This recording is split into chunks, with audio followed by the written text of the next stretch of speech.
Right. Yes, that particular day, while I was living in Ipswich Road, roughly opposite where the petrol station is now, and about 4 o'clock on the morning of the 25th, my grandma, who was in the back bedroom, came in and said, "Quick, there's a big ball of fire in the sky."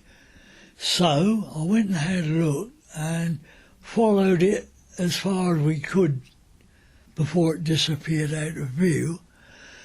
And on the morning after, or the early morning after, a friend of mine and myself, we went up to the airfield, or the Ipswich Road, to see what had happened or where it was.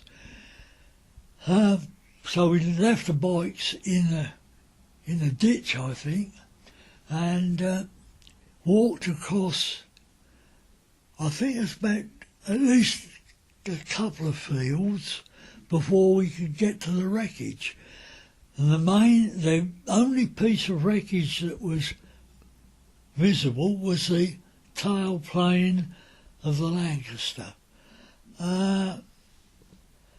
So we went up, we started to walk over and have a look in this wreckage, but someone stopped us and said, "You're not going over there, boys."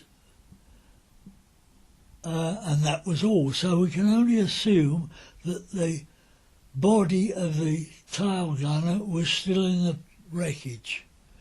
But we had a look round and we could see that there was other bits and pieces of American equipment, because that wrecked a mobile radio receiver, and that was laying.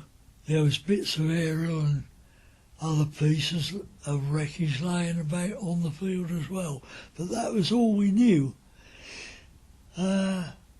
Until later on, when somebody said, well, that aircraft was trying to get into Boxted but didn't make it.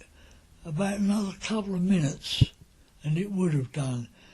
And it wasn't until we heard about that we also heard that the Americans turned on the landing lights on the main runway, which is something that they very, very rarely used to do, because that would attract a German intruder. But luckily enough, there wasn't one about on this occasion.